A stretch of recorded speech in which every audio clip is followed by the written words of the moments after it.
Tweeën, voorzien onder 4 ogen. Ja. Kan voor het dialect? Ja, dat kan. Ja? Geen probleem. Moet ik wel meteen even een disclaimer erbij geven. Want mijn dialect, ik weet het al, dit is niet perfect. Het is een beetje bijeengeraapt van alle kanten. Want ik kom uit Valkenberg. En ik ben door Nederlands opgevoed. Ja. Maar ik heb hier en daar dialect opgevangen. In Heerlen, in Maastricht, in Valkenberg zelf natuurlijk ook. Maar ik heb ook een documentaire gemaakt over de dialectband. Misschien wel een van de beste van Limburg. Peter Beker en Ongenode Gasten. Die zingen het Venlo's.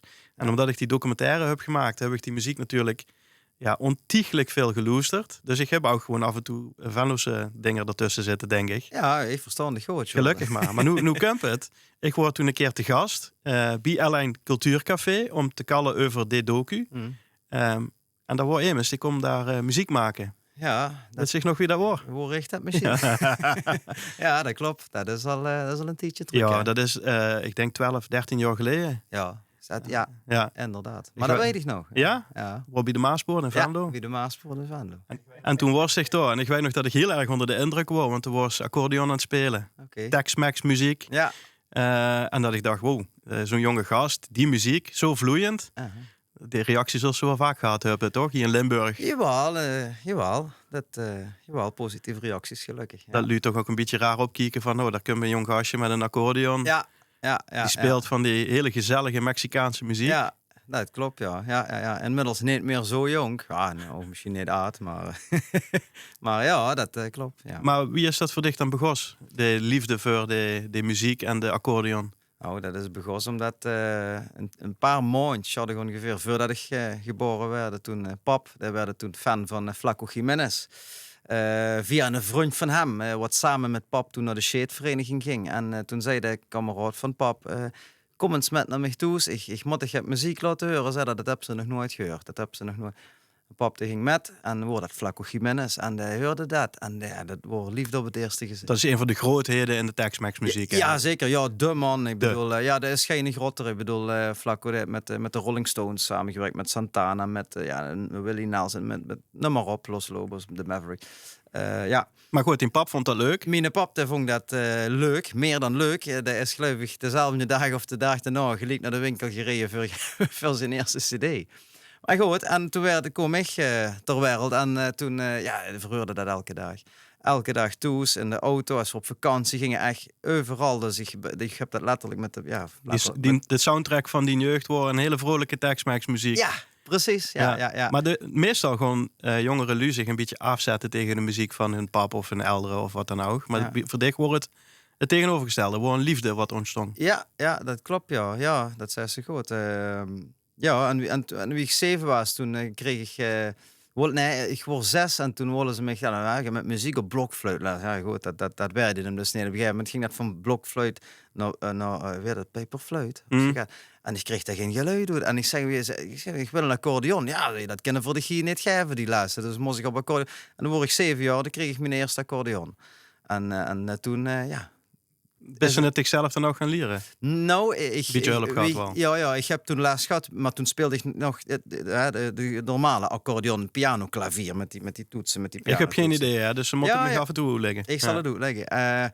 Dus het meest gebruikelijke type accordeon hier in Nederland in ieder geval, met die pianotoetsen. Nou, en daar ging ik op les. En toen wilden ze me noten leren lezen. Ja, dat wil ik ook niet. Dat werkte niet op een of andere manier. Ik hoorde dat, wat zal ik hoorde muziek en dan speel je niet dat. Nou, wat zal dus die noten? Dat, ja, ik weet niet. Dat heb me nooit echt geïnteresseerd om het zo maar te zeggen. Het is hartstikke fijn, denk ik, als het kent. Maar goed. En en toen daar heb ik een paar jaar les gehad. En toen ben ik, wie ik 12 was, ben ik overgestapt van dat piano-klavier, zoals men dat heel netjes zet, naar knop-accordeon. Daar heb ik ook nog even les gehad. Dominique Baat. Tot mijn 15e. En toen ben ik overgestapt op hetgene wat ik nu doe. En dat is, zeg ik ook gewoon accordeon tegen, maar eigenlijk is het trekharmonica. Wat wil dat zeggen? Dat is een accordeon in en uit trekken. Doe je dus hetzelfde geluid. Maar met een trekharmonica is dat diatonisch. Dus je trekt net zo in een mondharmonica. Ja. Blazen, zuigen, andere geluid. Ja, zo is dat hier ook. Ja. En dat heb ik me toen wel zelf geleerd. Want de worry nemen ze in Nederland wat daar les in gaf. Dus ik moest wel. Dus video's kijken van Flaco, hè, mijn grote held. En cd's luisteren en Derby Pop. wat dan nog een zo nerven stong van... Dat klopt niet. Dat klopt niet. Loester dat nog eens. Weet je wel, dat duidt dat niet zo. Weet je wel, dat duidt dat niet. Ja, en ik weer loester en weer terugspullen en terugspullen. En op een gegeven moment, weet ik nog dat papa een keer zei van loester... En dat wordt een heel moeilijk liedje ongeens. Hij zei er, als ze die plaat precies, maar precies, hè, niet... Een beetje, maar echt exact. 100%. Hetzelfde speelt, geef ik 10 gulden. Of euro's wordt het misschien toen, dat weet ik niet. Euro's. Die geef ik 10 euro. Dat hij dat even op een gegeven moment heb ik die wel gekregen, zeg maar zeggen. Maar pap, en nu ben ik daar blij mee, dat ik daar nu weer terugdenk, dat pap, dat wordt zelf ook muziek zit ook in de familie. En pap, dat zei dat hij altijd dus zo streng wordt van, nee, dat duidt hij toch niet. Hij speelt toch het anders, loester nog eens. Wat zo. Nu ben ik er blij mee, want dat heeft mij uiteindelijk wel gebracht tot of gemaakt, weet ik niet wie, of ervoor gezorgd dat ik nu speel wie ik speel, had ik het zo zeggen. Ja. En dus... Maar dan komt er dus een punt en dan ben je ook bij je alleen cultuurcafé te gast als jong gastje met een accordeon of een trekharmonica. Sorry als ik het accordeon, ja. Dat wordt in Limburg een beetje een raar beeld, want zoveel lu spelen het niet op die manier als dicht dat thuis. Maar ja, er kwam ook een punt dat ze in Mexico metkregen. Er is een jong, de Netherlands, Limburg dan, die speelt onze muziek. Ja, dat klopt. Dat waren ongeveer 2012, 13, 14. Toen maakte hij een video. Ik ging naar achter en Geert Verrijden op en hem zat er op YouTube. Maar echt zonder enige intentie om dat ook dan maar viral of bekend met helemaal niet. Gewoon voor de leuk. Ja, gewoon voor de leuk, ja. Dat was een videootje voor Flacco's in de verjaardag. Ja, en op een gegeven moment... Maar die kostte niet. Dat was gewoon een soort van eerbetoon voor de man waar zich zo toen kostte Flacco wel al. Ja? Ja, want ik heb toen in 2007 het Shankske gewonnen. Ja? Op 11/11. En toen had je het interviews en toen vroeg Jan Stultjes, dat was een promotor destijds, daar heeft Flacco Jiménez geboekt in 2008, het jaar daarna. En dan had je het interviews ook met Alain. En die vroegen me toen van, wat is die druim? Ik heb mijn druim is om een keer met Flacco te mogen spelen. Ja. En de beste mens wat Flacco toen geboken had, dat hoorde dat. En dat had mijn druim gemaakt. Dat wordt toen al. En toen op een gegeven moment hebben ze een video voor hem opgenomen. Ja. En toen kregen we ook andere lu, zou ik maar even zeggen. In Mexico ging dat. In Mexico en delen van Amerika uiteraard. Die ging dat toen viral. Ja, ik geloof tussen alles bijeengeteld 20, 30 miljoen views of zo. Ja. En denk, En op een gegeven moment kreeg ik toen een mailtje van dat wordt de grootste tv-show in Mexico City, Sabadazo, dat programma, of ik daar wil komen. Ja, dus dan. Ja. Weg naar Mexico. Ja, weg naar Mexico. En heb ik die tv-show gedaan en toen begon dat welke dag te rollen. Ja. En dan wordt het vreemde dat hier was je gewoon Dwayne, de jongen die de muziek maakte, maar in Mexico begon dat natuurlijk langzaam een beetje te groeien. Ja. En dan was het aan het leven in 2 werelden toen, toch? Ja, dat klopt. Heen en weer. En, Ja, dat klopt. De eerste keer wie ik er kwam, maar toen waren die video's, die waren toen echt nog hot. Weet wel, dat wordt toen nog viral en het gewoon en lu wordt. Ja, dat was niet normaal. Ik ga je dat nog nooit metgemaakt.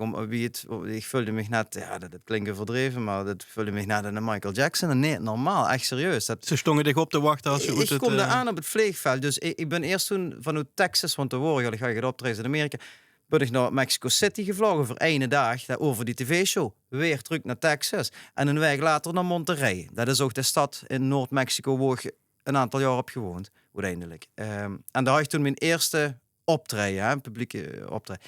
En ik kom daar op het vliegveld en er stond een klein mannetje met een accordeon met ik weet niet wie voor me op te wachten voor mij te ontvangen daar met een, ik denk, wat is dit kerel met foto's en film. En, nou, zo begon dat. En op een gegeven moment, tv-shows, een hele, hoe noemen ze dat, een tour van tv-shows, interview, bla bla bla.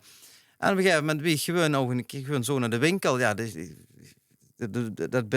dat ging nog redelijk goed, maar de boete, bij de laatste echt niet normaal. En de kassa en trekken foto's. Echt hoor? Dat is serieus. Want we gaan het dadelijk nog hebben, want de bus is dus van Montfort naar Monterrey gegaan. Maar de was toen een beetje aan het pendelen en hij is wel gaat optreden staan. En de is dan nog van Texas naar Mexico en dat soort dingen. Ja. Het liep me echt een hele vreemde situatie dat ze, zeg maar, hier best ze gewoon Dwayne bij de Bekker en in de kroeg. Ik weet niet of al een biertje mocht drinken, maar en dan komt ze door en dan staan opeens lui te trekken voor een foto. Dat is toch een hele vreemde situatie, denk ik dan. Ja, dat is heel lang. Ja, dat is een heel groot contrast. Ja. Wat duidt dat met tech als dat dan zo... dat duidt wat met een mens, kan ik me voorstellen. Als ze ergens komen en al die lui die mottigheid vonden. Het is, ik moet zeggen, ik heb dat altijd wel chic gevonden. Je toch wel gewoon die waardering en dat lui gewoon zo uit zijn dak in gaan veel dicht dat ze denkt, wow.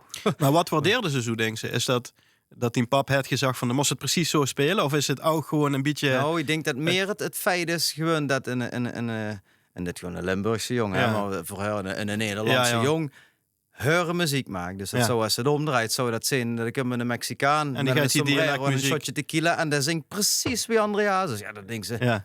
Snap ze? Dus dat zal het voornamelijk zijn geweest. Dat ze zo kosten waarderen dat immers van de andere kant van de oceaan. Daar komt en daar zingt haar muziek. En ja, dat is natuurlijk... Is er dan nooit een punt gekomen dat ze ook... want er is er zoveel met bezig geweest... dat ze op een gegeven moment ook zo hebt van... boah ja, die Tex-Mex muziek... Ja, ik zeker nu even heel oneerbiedig, hè, maar als een boetestaander... het klinkt toch vaak best wel een beetje als hetzelfde melodietje. Een beetje vrolijk, met zo'n gitaar er doorheen. Ja, ik kon het niet nadoen, want dat klinkt niet. Maar het is vaak een beetje... Het klopt, als ze daar niet... En ja, dan moest ze ook inrollen, denk ik. Maar inderdaad, ik snap het helemaal als ze dat van... boeten, of ja, als ze dat zo hoort, dan liep het allemaal. Maar lekker mij dan eens van binnen uit. Want ik ben dus van boete, ik hoor toch vaak een beetje hetzelfde, vrolijke tonen, accordeon, gitaar. Ja. Wat is het voor dich dat die muziek zo aantrekkelijk maakte toen? Nou, kijk, om te beginnen, dat is wat ze zelf ook al zei, het instrument accordeon, dat is nooit echt populair geweest. In ieder geval niet onder de jeugd in Nederland. En dat heb ik ook geweten en gemerkt. Wie ik kleiner was op school, dat wordt geen wat zei, oh wat cool dat Stu accordeon speelt. Nee. Dat wordt meer zo van, dat speelt accordeon. Ja, tuurlijk. Maar toch gaat dat echt dan toch blief trekken? Ja, ik ga je daar, wie mocht dat zeggen netjes, mij maakte dat niet uit, om het zo maar te zeggen. Dat wordt gewoon voor mij, dat maakte me gelukkig. En Flaco, dat wordt dus voor mij de enigste, maar dan ook de enigste wat aan het woord accordeon een coole, ruige touch gaf. Want hij wordt de enigste wat er ook blues en rock and roll en echt met kost schreeuwen met dat ding en gewoon, maar ook kost janken en maar ook kost lachen. Wat hij er uithaalde uit zo'n klein kastje, dat is ongelooflijk. Dat wordt echt inspirerend. Ja, dat was zeker. Hè? En ik hoor dan als ik aan de gasten worden ook met werkden en wat dan vroegen wie de Stones nummer op. Ja, dus dat was voor mij, dat vond ik zo cool. En ik kreeg gelukkig van toezoet, van pap ook, dat werden gemotiveerd van pap en mam. Hè. Als ik de benzine moet betalen van die keren dat ze met mij naar de laatste keer vroeger, ik meen maar. En die stimuleerden, die gingen altijd met mij naar de optreden, dus dat werd je toe, zo werd je dat. Dus ik heb me er nooit niks verder eerder zien denken. Ja, dus, iedere gek zijn gebrek. Ja. En maar toen kwam er dus een punt dat Montfort wordt te klein, op naar Monterrey. Ja, ik dacht gewoon, kijk, als dat dan die markt ligt, als dat de lui zo om dan denk ik dat ze er helemaal. Ja, en ik heb altijd, voor de muziek heb ik altijd gezegd, en dat zal ik ook altijd blijven zeggen, daar doe ik alles voor. Daar is me ook niks te veel voor. Kijk, daar moest ze heel veel verlaten en verdoen, en dat doe ik heel graag. Dat voelt eigenlijk niet als een straf. Dus voor de muziek is dat maakt me niet doen. Dus me nog nooit 1 kilometer of een minuut te veel voor geweest. Nee. Dus ik denk, als ik daarheen moet, dan moet ik daarheen. En dan ben ik daar eerst... Ja, een paar keer inderdaad, wie ze zelf al zei, gependeld even daar, een paar maanden weer terug en weer een paar maanden daar, even toch eens proeven van, en op een gegeven moment denk ik, nu moest ze de knoop doorhakken. Ik denk, want als ze er veel gaan, moest ze er 100% voor gaan of niet. Hè. Dus op een gegeven moment ben ik daar gaan wonen. Je hebt zichzelf Mexicaans geleerd ook, hè? Ja. Ik heb heel even... dat is al heel lang geleden. Hebben we heel even in Maastricht Spaanse les gehad. Maar echt een stuk of 10 keer misschien. Maar dat ging niet, dat lukte niet. Dat waren vrij grappige mensen. We worden nog het kleinere, dat wordt meer lachen en serieus opletten. En dat werd je de Ik heb het echt geleerd.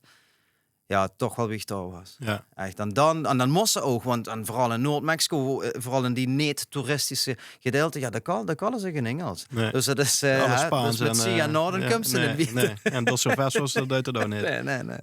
Nee. Wie wordt het voor dich om dan in het hart te zien van die muziek die voor dich zo belangrijk is?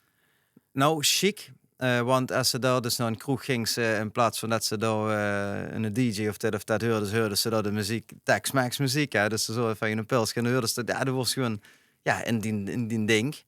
Maar er stond nog tegenover dat dat ze op een groepsapp keek, zei dat alle vrienden en familie, bla bla, hier fijn feestjes en dit en dat, zo het ze alleen. Dat is ook lastig natuurlijk. natuurlijk. Dat is ook lastig, ja. Dus er zijn zeker momenten geweest dat bijvoorbeeld dan belde, dan wordt het dan daar, even denken, daar is het 8 uur of 7 uur eerder. Ja, dus dat vriend me via de video belde. En die waren fijn samen in de kroeg en al zaten. Hey, en dan zorg ik daar alleen met z'n al toe. En dan dan vulde ze de dag ik wel eens af en toe. Ook een beetje eenzaam af en toe. Ja. Want toen hebben ze van daaruit best dus echt de oversteek gemaakt toen. We zijn gaan wonen. We zijn ook gaan werken. We hebben veel optredens in die regio ook gedaan. Zeker. Ook in Amerika en zo. Zeker. Wordt dat voor dich ook een soort van... Dit is het. Dit is mijn carrièrepad. Ik blijf hier. Ik heb altijd gezegd... het waren uiteindelijk... En ik ga daar echt geen plan voor. Ik ga ook geen idee wie ik dat zou moeten gaan doen. Maar ik heb altijd gezegd... Ik wil hier... in Limburg... Daar wil ik waren. En daar wil ik uiteindelijk... maar ik ga daar nooit over nagedacht. En ook geen idee wie ik dat dan zou gaan moeten doen. Maar uiteindelijk... is toch eigenlijk alles op zijn putjes terechtgekomen. Dus... Want er was in Mexico, hij is daar die optredens, hij is daar in Hoes. Ja.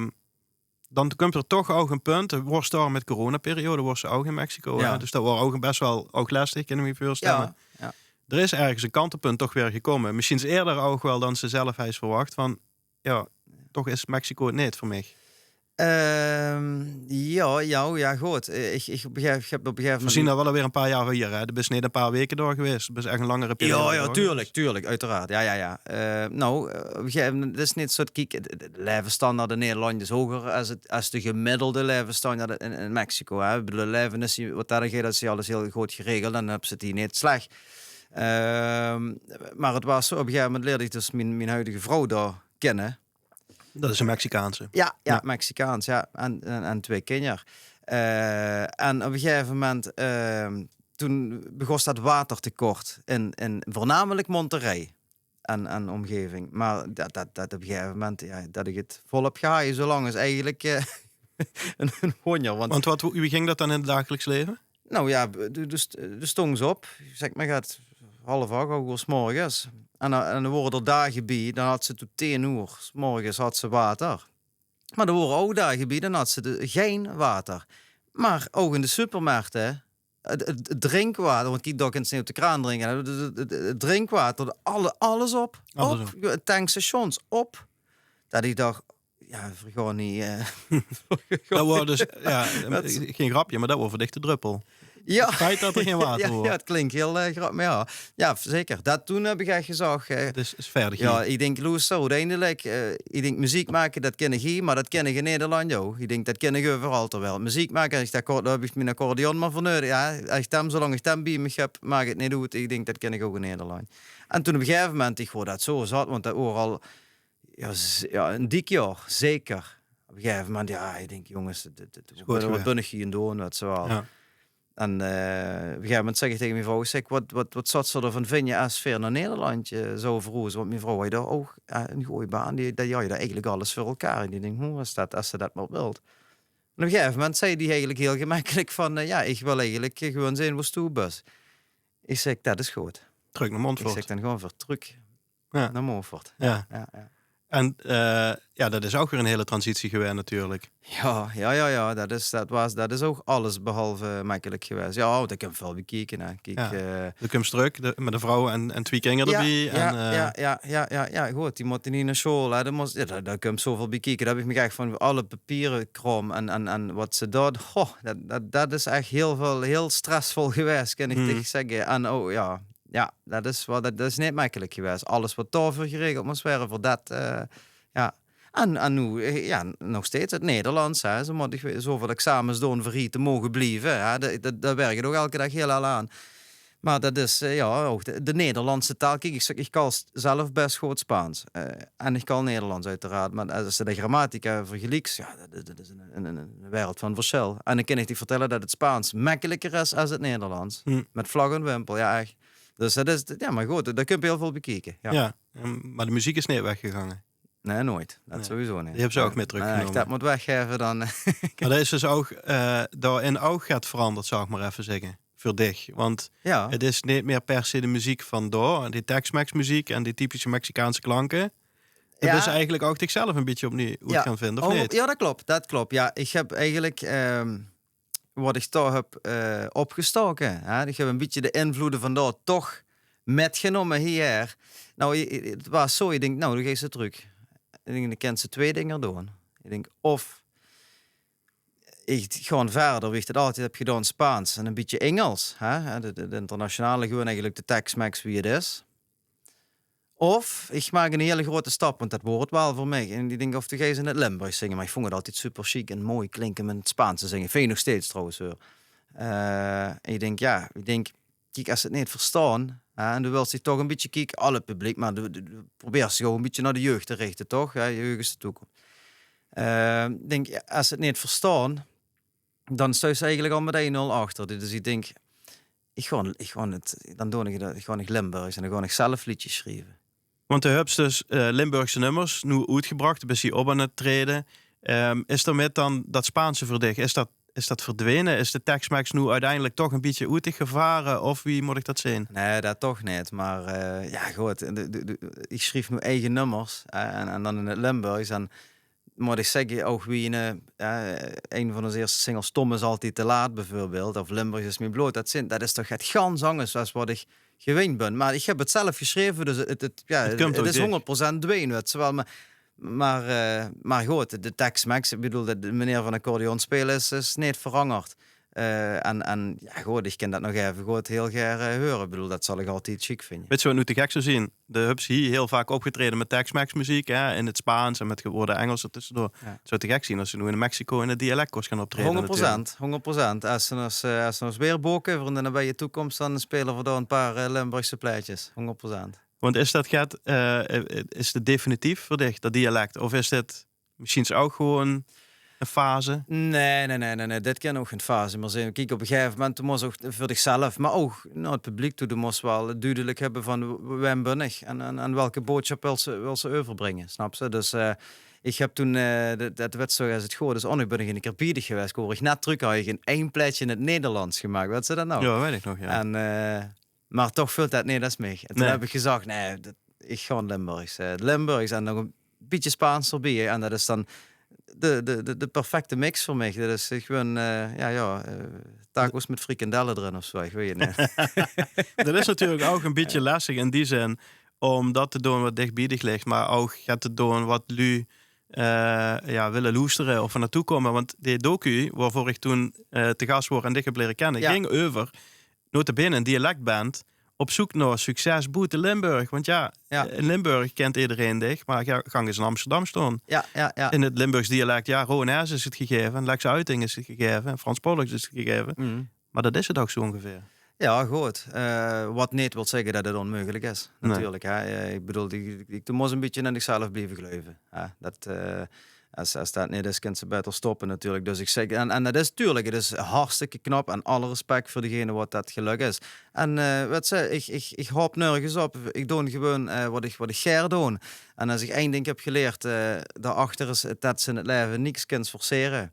En dat is hetgene wat ze dus met het hertje moest doen. En dat dan uiteindelijk vanzelf het paard voor zich wordt vrijgemaakt. Hoe ze toen moest zijn. Dus we gaan het met maken. Daar kan ik echt niks meer aan toevoegen. Dankjewel. Dankjewel.